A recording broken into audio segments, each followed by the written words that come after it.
my favorite time of the year, because we have a brand new batch of champions, so we have to put our nerd caps on and decide who is beating them next. And we start with Tiffany Stratton, because I've decided this one is nice and easy. It should be Naomi. There we go. We can move on, but we won't. But as Money in the Bank is just around the corner, this is fantasy booking by me. Being a nerd, being a geek, you have to forgive me. It's why I lost my hair. But I think Naomi should win Money in the Bank. There was that Photoshop image I think went around, or maybe it was real. Maybe it was a leak, but I don't think it was, of the Money in the Bank briefcase with caution tape on it. And as soon as I saw that, I was like, that's it. That's what we have to do with this Naomi character. And then it doesn't matter that she lost to Jade Cargill at WrestleMania, or that she gets her ass whipped a lot, because there's classic WWE 101. They do that a lot. Like, they'll help you lose, because they know you have a title win, or they know you're going to win the Money in the Bank briefcase. And they are right to a certain extent. It does allow you to hit reset. But I think she's done such good work, and I don't think she's ever been the world champion before. Now I say this. She wasn't TNA, obviously. I could be wrong, so forgive me. But if that is the case, and she made those comments recently, maybe she's going to go away for a while and take a break to start a family. Absolutely nothing more important than that. She, at the very least, and I hate this term, but she deserves it. But the character deserves it too. It would just be so awesome for her to be stalking Tiffany Stratton for ages, and then that wonderful poetic or dramatic irony where Tiffany Stratton won that belt using that briefcase, which we don't talk about that much anymore. Of all the characters, Naomi can build that into her promo so easy. Oh, you did everybody else, and now it's been done to you. And then she gets her run, and because of the upcoming talent, or whatever you want to call it, she doesn't have to go on a massive championship reign. I think that's actually beneficial to WWE now. You don't want every single world champion to hold it for 6 months plus. You know, you need a surprise here and there. But the promos will be hilarious. She will carry it so damn well from the Money in the Bank into that. I think it helps Tiffany Stratton become more of a babyface when she tries to chase it to get it back, especially because Naomi, of all the people they do have, can do it so awfully. You can come up with the worst way to really screw her out of this. Nia Jax would be a good option too, but we've already gone back to that feud part 2. I don't think we want to do it with a part 3 with the Money in the Bank briefcase. So I think I made the case. I'm sticking to it. I'm going with Naomi. Now, the New Day and the Raw Tag Team Championships are so damn hard because they only feud with 2 people, which is the War Raiders and the Creeds. I don't think you want to give it to American Made or the Creeds right now. I don't think you give it to the War Raiders. To me, I think the New Day should hold on to this. And they do kind of have some kind of affiliation with Chad Gable, who I think is also El Grande Americano. And I don't mind the New Day holding it for a while because they're so entertaining. They just need a proper feud, right? And I think if the Lucha Brothers are going to come together, Phoenix and Penta, and everything seems to suggest that they are, that's a kind of match that I want to see. Not in my wildest dreams and everything, I was going to see the New Day versus the Lucha Brothers for the tag team titles. And then you have an established team. WWE can go out of their way to be like, oh my God, look what they've done in the past, apart from this few-year period of their career where they just vanished into the abyss. And I really think you could set like a big deal. You could even do it at a SummerSlam or a Survivor Series, depending how long you want Kofi Kingston and Xavier Woods to hold those titles.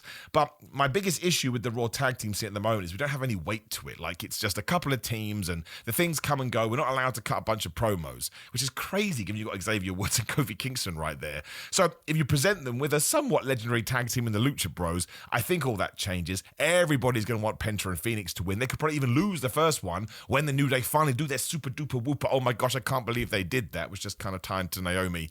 I think there's probably going to be somebody else here. I think they probably could lose it to one of the other teams I've mentioned.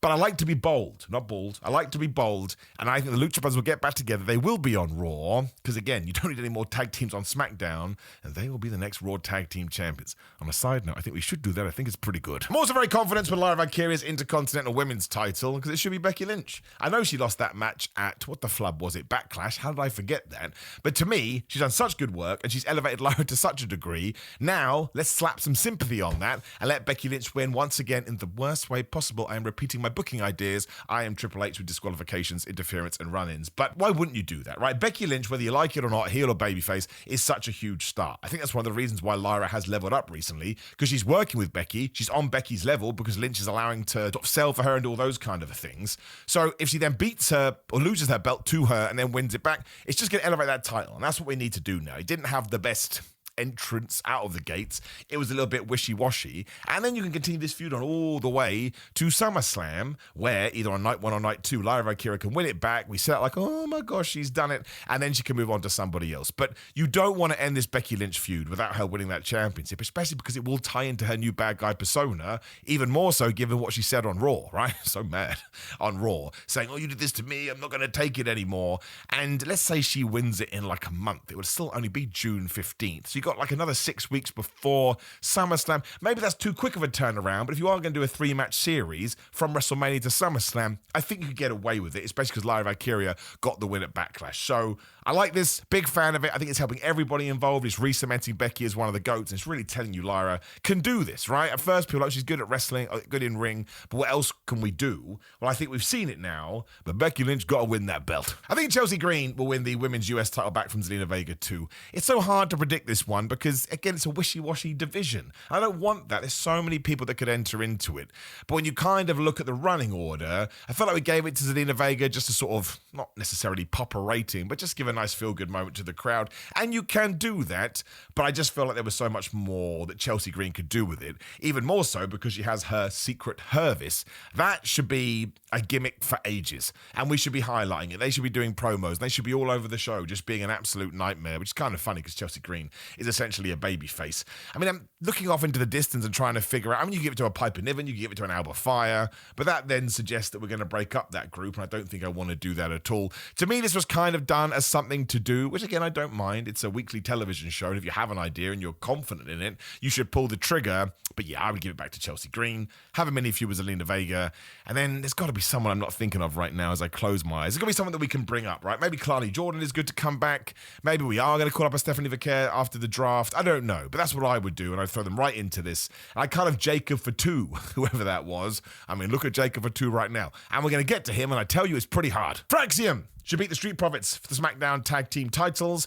I think the reason we did that match on SmackDown is because now there's going to be a bit of a divide between them. And I think at SummerSlam this could happen. I don't know, though, saying that, because, again, it is booked strangely. Why was that TLC match on the SmackDown, not WrestleMania? I was happy it was on the SmackDown because it got more attention and more people definitely watched it. But WrestleMania has the gravitas. And if you had done that on that stage, I think many people would be calling it one of the best matches we've seen in WrestleMania in ages. But I guess you could argue this both ways. Axiom have got a win over the Street Profits, so they could lose the tag team title shot. But I'm a big fan of sort of bringing up people from NXT and really establishing them. And given that Nathan Fraser and Axiom are slighter than some people on the WWE roster, give them wins. Let them overcome the odds. Let them be the champions. It's kind of what we did with the Motor City Machine Guns, just to establish, oh no matter what you think about them visually, if you're not aware, they can go and they're really good. And let's face it, Axiom and Nathan Fraser are really, really good, as are the Street Profits, which is why that match was so good. I just don't think you want to give it to DIY. I love it was pretty deadly, but it's not the right time. They just had a title shot, and there'll be someone else I'm not thinking of. Los Garzas kind of feel like they're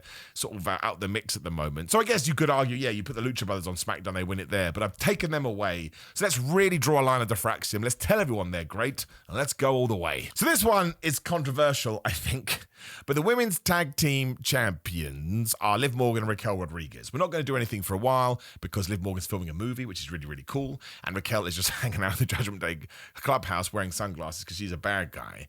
I think, given how good they were on Raw, depending on what you want to do, I think I would like Julia and Roxanne Perez to be the tag team champions. I know that sounds crazy, but if Rhea Ripley and Io Sky are going to be feuding over that, and those two guys are going to be on Raw, and eventually Liv Morgan is probably going to go babyface now if she does stick with Dominic Mysterio, there's just no hope. But people do like Liv too, and they like Raquel as well. I'm not trying to ignore that.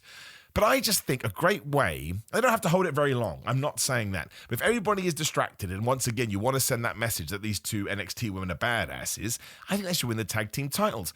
I don't know if they've ever teamed on NXT now I'm saying this. Maybe they have recently and I've forgotten or I missed it. I did miss a couple of episodes. But they did such a good job on Raw. I think you could absolutely just tell the audience, oh yeah, they've always done this. Don't worry about it. Definitely don't look it up on Google. And I also think the matches would be great. And I think you could probably hot potato that bit a little bit as well. Maybe not, because we did that after WrestleMania. But when I sat down there to try and think of how can we bolster this women's tag team division, because there is once again so much potential there. There's so many good women. I remember that tag team match against Rhea Ripley and Io Sky. It's like, man, they should do it. We should pull a fast one. It should come out of nowhere. We should do it on pay-per-view as soon as Liv Morgan is back. I just don't know what else they would do in the meantime. So I'm really advocating for this. It makes no difference. I don't book WWE. If they watch this video, they'd probably do the opposite. Look at me, go, that guy looks like an idiot. We're not going to listen to him. But I think even if it's just for 6 weeks or something like that, or from one pay-per-view cycle to another pay-per-view cycle, I think it helps Roxanne, I think it helps Julia, and eventually we get to that Julia-Rhea Ripley match, and it's the small things, right? Oh, she's a former tag team champion. It's the same for Roxy. They fit in like a glove. They will go back to NXT. They do not need, and they should be mainstays on Raw, and they should be the next people to win the women's tag team titles. And we just spoke about Rhea Ripley, so we'll throw her in too. Yeah, probably at SummerSlam. Let's make it as big as possible. She should beat Io Sky. I did my big rant about Rhea Ripley on the Raw video, whatever the last video was. Go and watch it. It wasn't the last video. At some point this week, you have to watch all the content to find it. I think she's great. I think she should be pushed more. I don't think she should lose very much, and I think she should be as strong as an ox. That's what I think. That's how good I think she is, and the potential that we have there. And that's why I think she should beat Io Sky, right? I just do. Io Sky by SummerSlam would have held that belt for a long old time. It sounds like we're going to push her even harder, as we should do. But you can still lose titles and be a megastar, and I just don't think Rhea Ripley should lose it second time, and you should come up with a really compelling story. I don't think she's ever beaten Io Sky. Is that true? One-on-one competition for a title? Something like that. But you should really tie into that. Let them cut proper promos. Let them yell at each other. Then build into 2-night SummerSlam, and you know you're going to have a title change there, which will make the event feel like it has more gravitas. We know they have great matches too. We've seen it time and time again now. And obviously Rhea Ripley's made it clear. She can't help but look at the belt. It's like a gravitational pull anytime Io is around. I just think if you picked anybody else, unless someone random is going to come in I'm not thinking of, you would be doing a disservice to the story and to each of them, and quite clearly the foundations they are trying to lay. I will stand on this one till the cows come home. You don't have to like Rhea Ripley, of course, but I think some of the criticism ties into the social media post she did the other way. I do think that's true. I think a lot of it is unfair, and you wouldn't copy and paste it upon anybody else. But it doesn't matter, because talent rises to the top, man. And both these guys are going to fly, but Rhea is going to take Io's belt. All right, Jeff Cobb. All right, Jacob for 2. I mean, it's so hard. He should probably hold that belt till 4,702 when we'll all be dead. That's not even a year. I don't even know what I'm talking about. It sounded like I was aging myself. I'm not 4,722. That would be like 1,000. Let's stop talking about this. I think it probably has to be Jeff Cobb. But then you can argue it should be Solo Sikoa with the help of Jeff Cobb. It's going to be one of those guys. And depending when Tama Tonga and Tangaloa are good to come back, they could be the reason Jacob for 2 does lose. If you have a swarm of 4 people, especially if it is Solo, just absolutely wrecking this guy and going full Judgment Day on his ass, you can probably beat Jacob for 2 and get away with it. The first time Jacob for 2 does get beaten properly, we have to cattle prod him, we have to use chairs, tables. You've got to pull out all the smoke and mirrors. This man cannot be beaten clean 1, 2, 3 for a long old time. He has too much aura and too much momentum. I did actually have Jeff Cobb written down. I think that idea is better, so I'm switching it to Solo Sikoa. I know it's going to annoy a lot of people. I'm a big fan of Solo Sikoa. I think he's vastly underrated. But I just think that's a better story. Now, it all depends when Tama Tonga and Tangaloa can come back. You need that. You need to be like Jeff Cobb is interfering. Oh my gosh, here's Tama Tonga. Oh my gosh, here's Tangaloa. All of a sudden, the Bloodline 2.0 have re-established themselves with Jeff Cobb. Then Jacob for 2 is a proper babyface, and he probably has to go out there and get a couple of friends. Maybe even a returning Bronson Reed. I mean, if that could tie in, oh my gosh, that would be super duper fun. So I'm going to say Solo, and the only reason I am hesitant to that is just because I know some people don't like Solo, to repeat myself, but I really do. And I think when he was stood there with Jeff Cobb, he did feel a bit like a mob leader, a bit like a mafia badass. So that's what I'm going to do, but he cannot beat Jacob for 2 clean. I will say if Jeff Cobb was the next guy, I wouldn't mind him doing it, because that's going to establish him, but even then we should probably protect Jacob for 2 as much as possible, because he's the future, right? Jeff Cobb is great. He's going to have a terrific WWE career, but he's like 42 or whatever. Don't know how old Jacob for 2 is. Don't even care. Point is, you can do more with him.